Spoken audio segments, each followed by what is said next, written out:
Nice to see you all. What I forget? Oh, nothing, just making sure that you're all set in terms of the numbering may get a little modified with the new. That's right. So with the removal of that.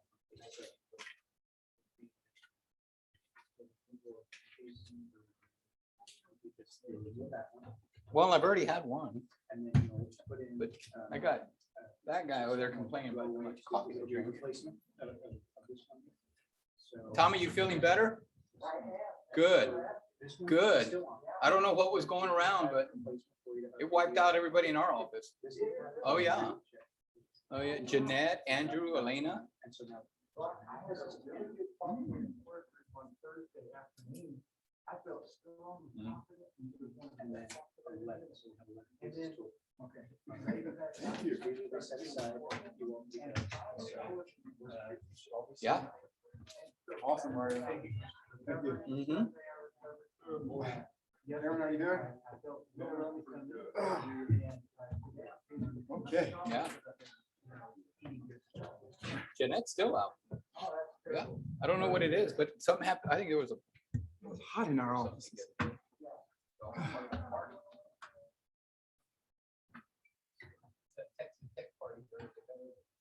Oh, sorry. So I just want to recap. You turn my mic off for this. Oh, my goodness.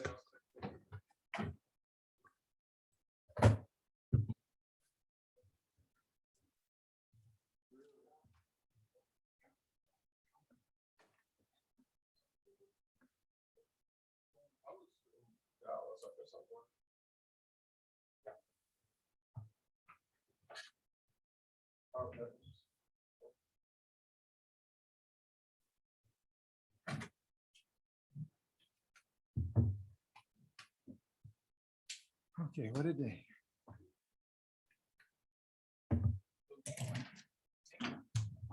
Chairman may be able to, so. Get off the microphone. You got, is it green or red? So.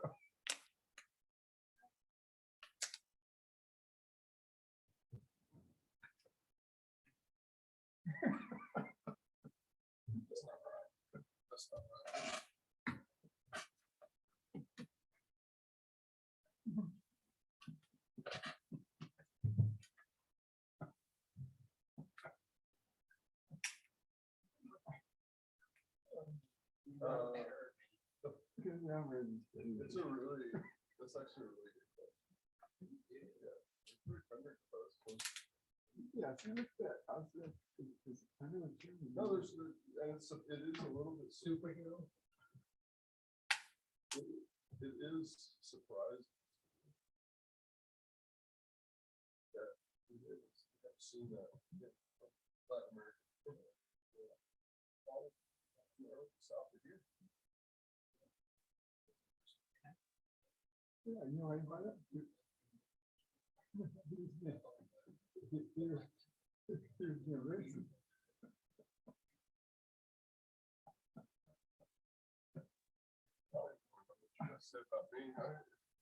You like to be called the king?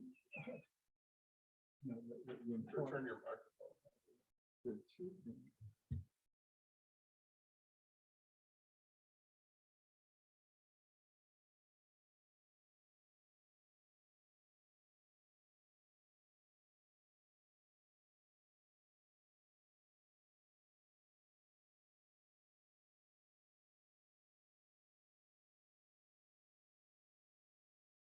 Can't argue that point either. Yes, sir. Let's rock and roll. Good morning, everyone. This meeting is called to order. Mr. Trowman, has anyone signed up for public comment? Thank you, Mr. Trowman. Good morning, Ms. Miller. Good morning, sir. How are we this morning? Very good, thank Are we you. ready to tackle this? Absolutely. It looks arduous, Arduous. this docket we have before us today. We'll make it. Look how thick this is that she just handed me. Yes, sir. We're gonna manage through it. Absolutely. I have all the faith in the world in you. On agenda item 3, there are no cases to reconsider. Correct. So we're gonna jump straight to agenda item number 4, where we'll consider tax liability cases, but we have no tax cases on docket 45. Correct. No cases. How about fair housing cases on agenda item 5? None, sir. Not today. How about agenda item 6, wage claim cases? None pulled, but you should have received the wage claim short form dissent list for docket 45. I move we accept staff recommendations on the remaining wage claim cases on docket 45. I second the motion except for those cases on which I'm dissenting as reflected on the wage claim short form dissent list for docket 45. I concur with the chairman's motion, except for the cases on which I'm dissenting as reflected in the wage claim short form dissent list for docket 45. Motion passes with the exceptions noted. Let's move to agenda item 7, consideration of unemployment insurance cases on docket 45. Please proceed when you're ready. Case 2610999, Commissioner Dimerson. The appeal tribunal decision should be modified. The claimant received a severance payment on June 10th, 2020. The payment was not conditioned on any of the non-disqualifying factors found in section 207.049B of the Act. Both parties appear to agree that the severance payment equated to about 4 months' worth of wages. Accordingly, we should modify the AT decision, severance disqualification from June 7th, 2020 through October 10th, 2020. The appeal tribunal should be reversed. While the claimant signed a general release agreement on May 31st, 2020 to receive severance pay, the claimant was already entitled to receive that severance pay pursuant to the employer's employee protection plan. The employee's protection plan went into effect on March 1st, 2017, well before the claimant's separation. As the severance payment was made pursuant to a prior written contract that was effective before her separation, the payment does not constitute disqualifying severance under section 207.049 of the Act. Reverse the AT severance pay eligible. Reverse the 18, no severance disqualification. Short form dissent. Yes, sir, Commissioner Dimerson. Case 2647282, Commissioner Alvarez. The AT decision should be modified. While the employer's testimony was very inconsistent, the evidence indicated that the employer reduced the claimant's pay from $4,500 per month net to approximately $2,250 per month gross. This reduction is more than half his prior rate of pay, and the claimant quit as a result. Commission precedents clearly established that a reduction in pay greater than 20% is good cause connected with the work to quit. Modify the AT, no voluntary leaving chargeback. We should reverse the appeal tribunal decision. The claimant requested a temporary advance from the employer, and the employer issued him a check for $1,000. The memo line of the check detailed that the check was an advance from the claimant's future pay. After receiving the check, the claimant initiated the job separation when he abandoned his job without notice. The employer attempted to contact the claimant, but the claimant blocked the employer and did not return his phone calls. Furthermore, the employer provided credible testimony that the claimant did not address any concerns about his earnings prior to quitting. Since the claimant failed to remedy any job-related concerns prior to his job abandonment, the claimant voluntarily quit without good cause connected with the work. Hence, we should reverse the appeal tribunal decision, voluntary leaving, no chargeback, adequate employer response.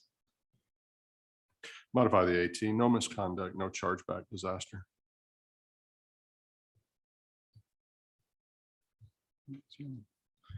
We have not achieved a majority vote. Chair, I'm going to agree with the chairman. No misconduct, no chargeback disaster. Disaster. Ms. Miller, I would also agree with Chairman Daniels' vote. We have a unanimous Disaster. decision. Thank you. Case 2705096, Commissioner Alvarez. The AT decision should be reversed. The claimant was discharged because she did not receive the required score of 2 of the employer's tests in her job training. The employer had trainees such as the claimant participate in the training classes through remote learning because of the pandemic. The claimant participated in remote training at one of the employer's offices, where the internet connectivity was very poor. She often was unable to connect to the training sessions due to the internet problems, which caused her to miss parts of the training. Given these problems, which were outside the claimant's control, her inability to obtain the required test scores does not constitute misconduct connected with the work. Reverse the AT, no misconduct. We should modify the appeal tribunal decision. The claimant was aware of the employer's policy, which required its employees to pass the requisite exams for job qualification. The claimant's consistent failure to get the necessary scores on her exams resulted in her separation. Per commission president, since the claimant was aware and moreover acknowledged the employer's requirement for job qualification, the claimant continued inability to pass the job performance exams constituted misconduct connected with the work. Therefore, we should modify the AT decision, misconduct, void the adequate response ruling. Modify the AT, misconduct, void adequate response. Short form dissent. I have your short form dissent, sir. Thank you. Case 2766166, Commissioner Alvarez. The claimant's motion should be granted. The claimant was consistently provided that he submitted an appeal during the appeal deadline. His motion for rehearing includes a fax transmission verification showing an appeal was faxed to the TWC appeal fax number. The claimant's motion for rehearing should be granted. Grant the motion for rehearing. We should deny the claimant's motion for rehearing. While the claimant had arguably produced new evidence, he has not provided a compelling reason for not having submitted this evidence earlier. And that the timeliness issue has been the claimant's point of contention for months. He was aware that proof of a timely filing was needed. His allegation that he thought TWC already had this evidence is disingenuous. Therefore, because the claimant has failed to meet the 3 required elements for a successful MR, we must deny the motion for rehearing and leave the underlying CA decision in full force and effect. Grant the motion for rehearing. Thank you. We'll grant the MR. Case 2832675, Commissioner Dimerson. We should reverse the appeal tribunal decision. The claimant filed her appeal to the initial determination almost a year late.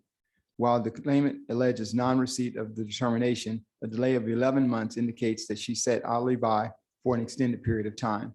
Therefore, in accordance with Commission President, the claimant's appeal is late and we do not have jurisdiction to consider the underlying merits.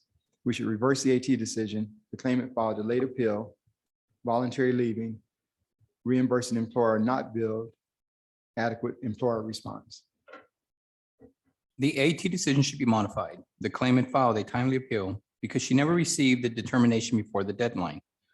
On the separation, the employer decided to reorganize its operation, and the claimant therefore was going to be demoted by at least 4 job classifications and with at least 22% reduction in her pay.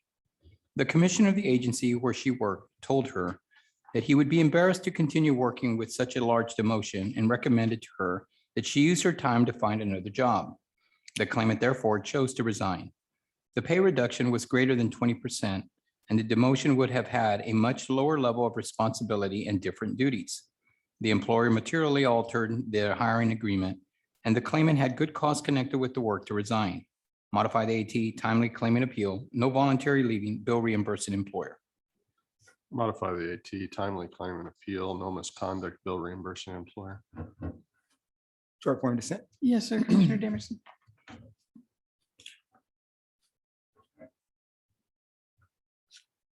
One moment, please.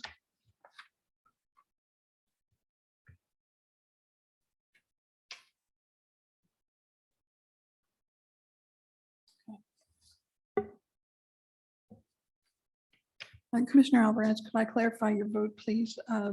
Were you ruling that it was a quit or a discharge? So I had a timely appeal, no voluntary leaving, bill reimbursing employer. But I'm okay with agreeing with the chairman on his vote. That would be no misconduct. No misconduct. Thank you. Case 2847337, Commissioner Alvarez. The decision is not supportable. The claimant testified he did not receive the first appeal tribunal hearing notice. The claimant was traveling to care for his ill parents and his brother was bringing him the mail. Since the mail was being monitored and was not received, the claimant has good cause for his non-appearance. Modify the AT good cause and resubmit. We should affirm the appeal tribunal decision. Regarding good cause, the claimant did not appear at the first AT hearing because he failed to adequately check his mail and relied on others to check the mail for him. Since the claimant was not prevented from participating in the hearing due to circumstances beyond his control, he did not establish good cause for his non-appearance. As to the job separation, the employer's testimony in conjunction with the available records established that the employer asked the claimant to leave the premises, but did not make an unequivocal expression of intent to discharge the claimant. Since the claimant failed to clarify the status of his job and did not return to work, his separation constituted a voluntary quit without good cause connected with the work. Therefore, we should affirm the AT decision. The claimant did not have good cause for his non-appearance, voluntary leaving, no chargeback, adequate employer response. Reverse the AT. Claimant established good cause for 18-1. Resubmit. We will resubmit the case. Case 2867132, Commissioner Dimerson. The appeal tribunal decision should be modified. I agree that the employer filed a timely protest. As to the job separation, the claimant quit due to dissatisfaction with the workplace. The final incident seemed to occur when the claimant's supervisor allegedly yelled at her in front of the other employees. However, what was allegedly yelled did not contain epithets, profanity, or insults. While I do not condone the employer's alleged activity, it did not rise to the level of behavior that would give the claimant immediate good cause to quit before providing the employer an adequate opportunity to address her concerns. Moreover, the employer stated that it addressed the claimant's complaints and concerns related to other matters. In addition, while the claimant stated that she did not believe she could be transferred to another supervisor, this is not the same as affirmatively stating that such a transfer was out of the question. As such, the claimant quit without work-connected good cause, and we should modify the AT decision. Timely employer protest, voluntary leaving, tax governmental employer, adequate employer response. The decision should be affirmed. The employer filed a timely protest. Regarding the job separation, the claimant was advised to quit by her doctor due to several unresolved and continuing issues. As the claimant quit based on medical advice, she had good cause. Affirm the AT timely protest, no voluntary leaving, tax governmental entity.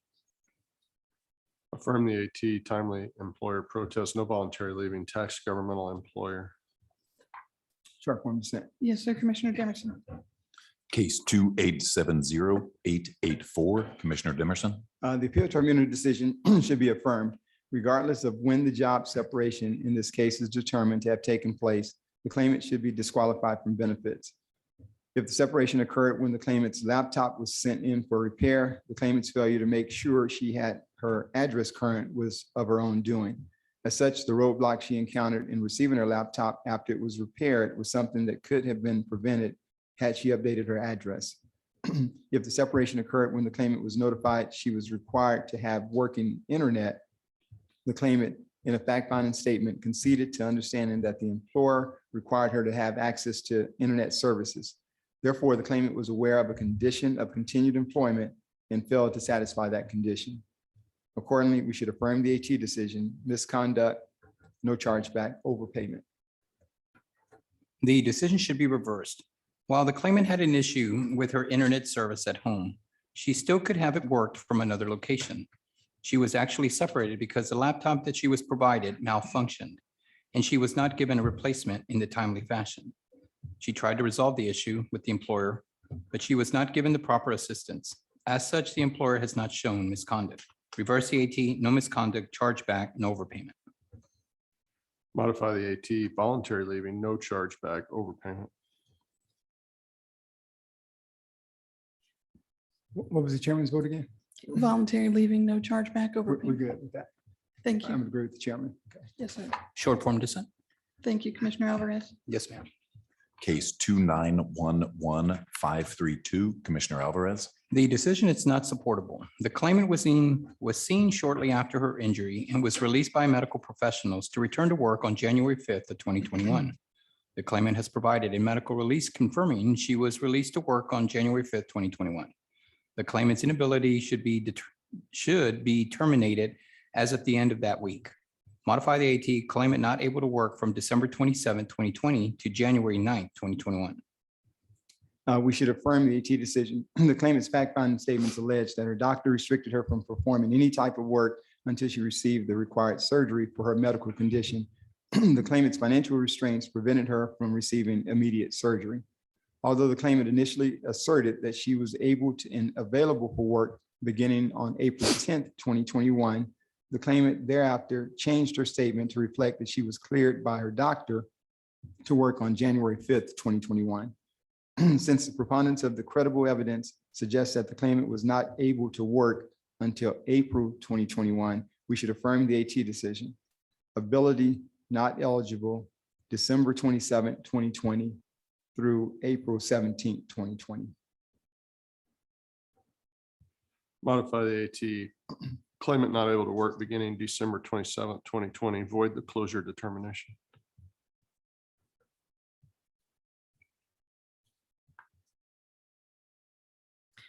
We have unanimous on the opening of the ineligibility, but no agreement on the closure. Commissioner Alvarez, you close effective January 9th, 2021. Commissioner Dimerson, you closed effective April 17th, 2020, and you voided the closure, leaving it in effect, Mr. Chairman. Commissioner Alvarez, you pulled the case. I'm going to stick to the 9th. First 9/21. Okay.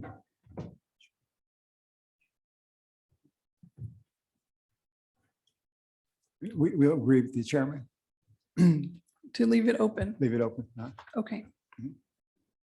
So the majority vote voids the closure and leaves the ineligibility in effect. Do you have dissent? Hmm? Do you dissent, sir? Yes, short form dissent. Thank you, sir. Case 2913621, Commissioner Alvarez. The decision should be reversed. After the claimant was laid off, he had insufficient funds to live on his own and made arrangements to move in with his family in Dallas. When the employer asked him about returning to work, he declined the offer because he was in the process of moving and no longer had a place to live in Houston. As such, the claimant had good cause to turn down the work because he would no longer be living in the area. Reverse AT, no suitable work disqualification, no overpayment. The appeal tribunal decision should be affirmed. The employer offered the claimant the same job as he had before at the same rate of pay and hours. However, the claimant declined the offer due to personal reasons. As such, the claimant did not have good cause to reject the offer of suitable work, and we should affirm the AT decision. Suitable work disqualification, overpayment of $3,589. Affirm the AT, suitable work disqualification, overpayment. Short form dissent. Yes, sir, Commissioner Alvarez. Case 2935610, Commissioner Dimerson. We should affirm the appeal, the AT decision. The claimant quit to handle family affairs resulting from the death of his father. Although the claimant alleged that the employer had informed him to take the necessary time off, the record indicates that the claimant failed to contact or adequately inform the employer about an expected date of return. At the time of his separation, the claimant had continued work available to him. Although the claimant may have had good personal reasons to leave work, it did not amount to good cause connected with the work to quit. Finally, a suitability of work issue under 207.045 G-1 is not present because the claimant was earning more than his maximum wage demand at the time of the separation. Hence, we should affirm the AT decision, voluntary leaving, overpayment of $2,212. The decision is not supportable. The claimant was receiving benefits at the time he began working for the employer. Although the hourly rate was above his maximum wage demand, the job was only part-time, working Friday and Saturday, and did not represent suitable work. As such, the claimant should be qualified for benefits under section 207.045 G1 of the Act. Reverse the AT, no voluntary and leaving under 207.045 G1, no overpayment. Affirm the AT, voluntary leaving, overpayment. Short form dissent. Yes, sir, Commissioner Alvarez. And that was the last UI case pulled for additional discussion on docket 45. You should have, sorry. Can I go back to the second case? real Yes, quick? sir. I just want to look at that. I'm going to ask Jaku. And could you clarify the case number? It's a 264-7282. Yes, sir. Okay.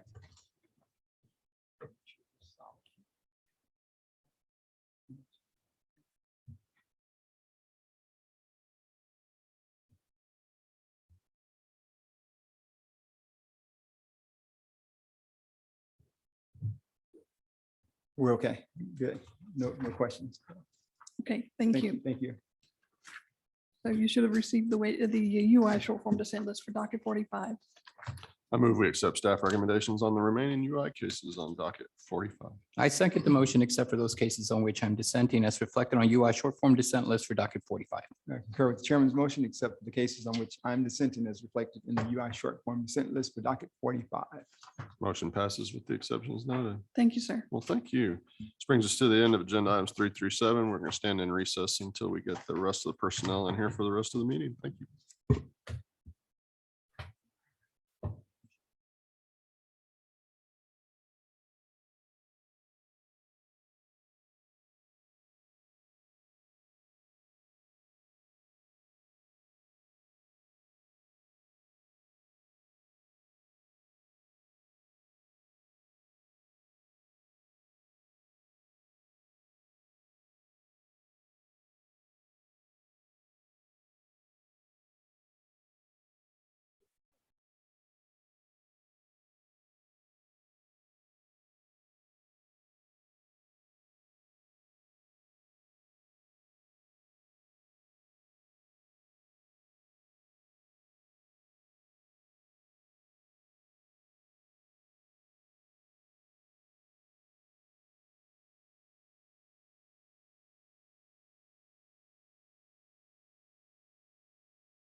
All right, we're back. This is agenda item 8, ending the middle skills gap. This is math family literacy initiative using AEL state leadership funds.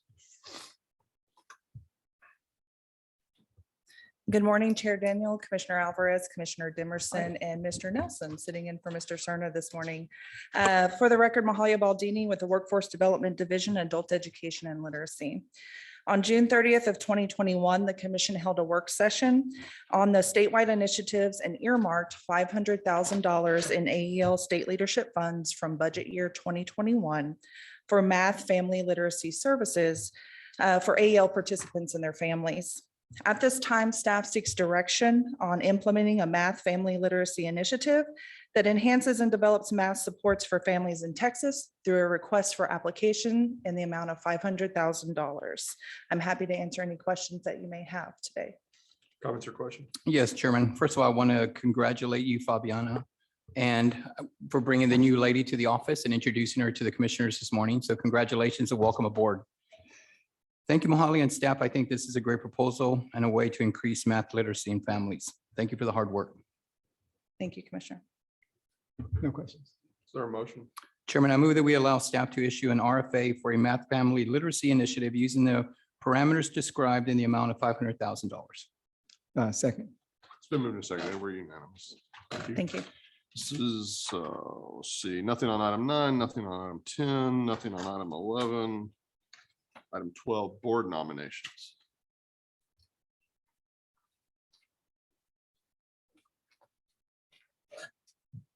Good morning, Chairman, Commissioners, and Mr. Nelson. For the record, Shanta Williams with the Workforce Development Division. And for your consideration this morning, we have workforce board nominations for Workforce Solutions Contra Valley, Golden Crescent, Middle Rio Grande, North Texas, and the Rural Capital Area. Staff recommends that all nominees be approved, and I'm here to answer any questions you have. Any comments or questions? Other than nice to see you again, no comments. Not here. All right, is there a motion? Chairman, I move to approve the board nominees for Concha Valley, Golden Crescent, Middle Rio Grande, North Texas, and Rural Capital Area. Second. It's been moved and seconded. We're unanimous. Thank you. Thank you. Legislative report. Yep.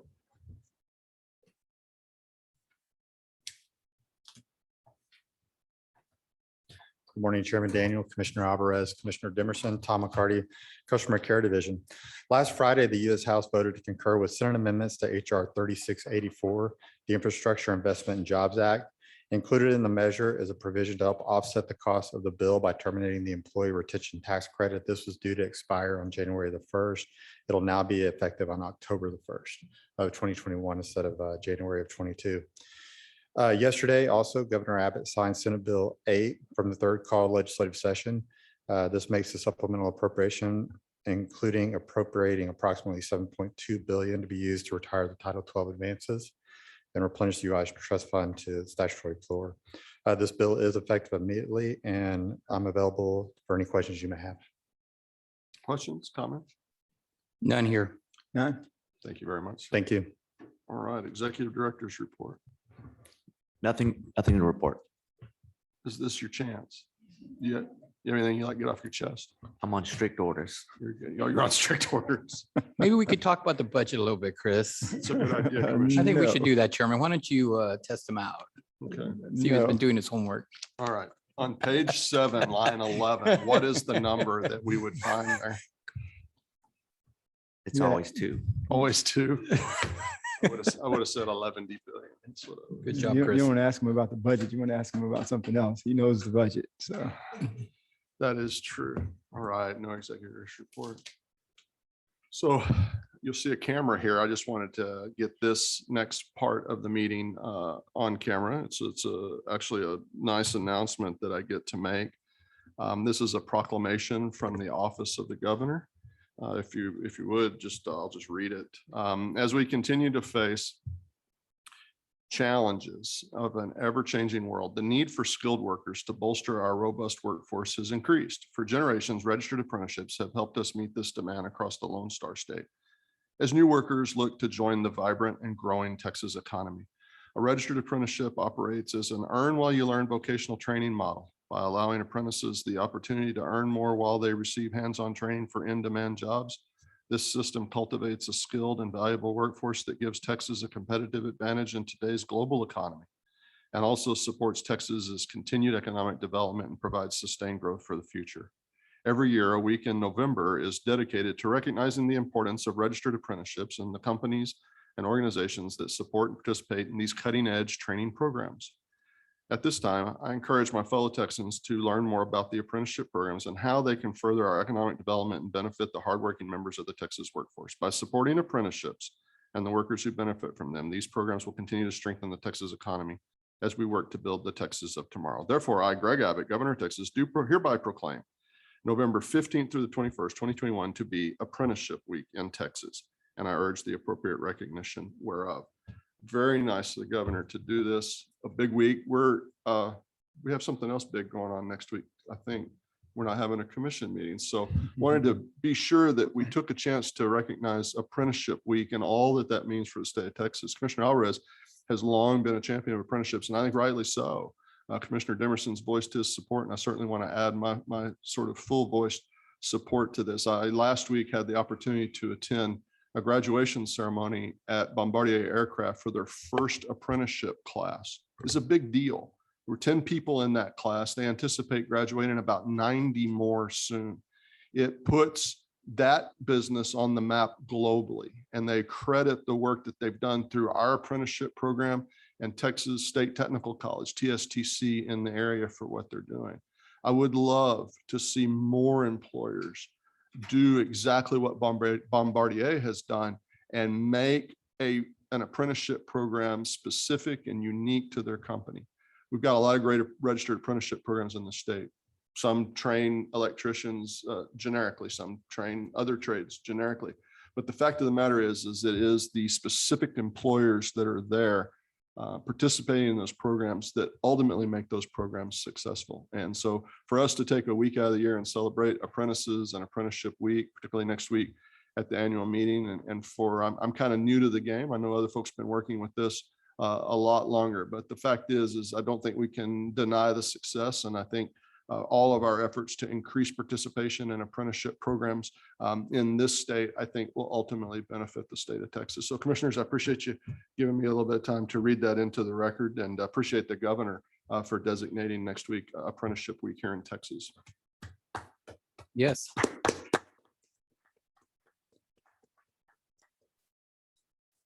Chairman, if I may add, since we are going to be busy at the conference next week, we do have the same proclamations that you do, and some have already been sent out.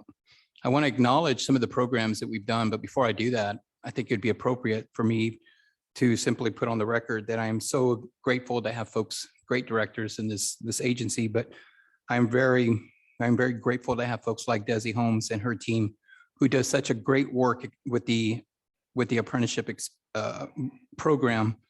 As you know, she's got apprenticeship navigators now that are going to be implemented in various board areas, which is amazing, very similar to the co-located educational specialists. She's expanded the programs into childcare. We were just there where those individuals that are attending the childcare apprenticeship programs are receiving up to 33 college credit hours at Tarleton State University. How amazing is that?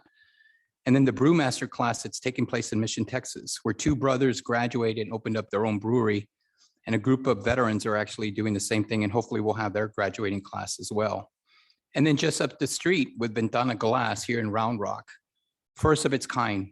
The three that I just referenced are the first of its kind, not just in Texas, but in the country.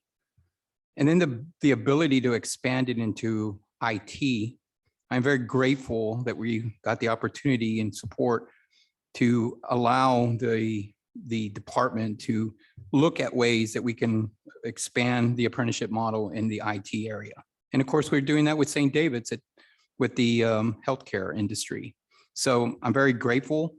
I did get a chance to present a proclamation to local 68 UA plumbers in Corpus at their annual banquet.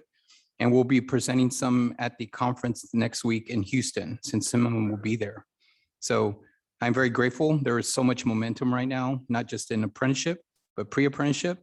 And I think think people not just in Texas, but in other parts of the country are certainly looking at what we are doing with the help of Desi Holmes and her team to expand apprenticeship. But most of it has been just, I think a large part of it has been to educate the people on the advantages of hiring these individuals and training them. And I do agree with the TSCC graduation that you attended. One of the young ladies that we spoke there to was out of work as a result of the pandemic, is going through the program, and we took her out of poverty. And so I appreciate the continued support of apprenticeship, and I would just wanted to take this opportunity to also thank the governor for the proclamations that he's allowed us to present throughout the state of Texas. Mr. Chairman, I think the apprenticeship program provides employers with another choice, another tool to develop their talent pipeline. We appreciate the support of the governor and your support with Bombardier and going out there to recognize that talented pipeline.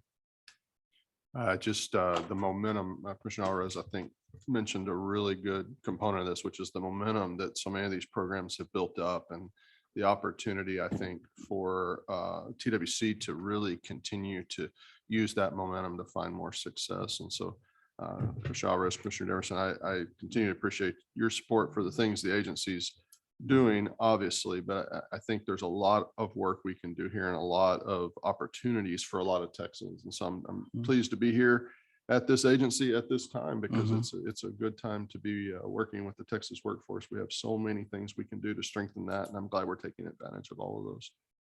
Is there any other business to come before the commission today? None here, Chairman. None here. Is there a motion to adjourn? Chairman, I move that we adjourn. Second It's been motion. moved and seconded to adjourn. We're adjourned.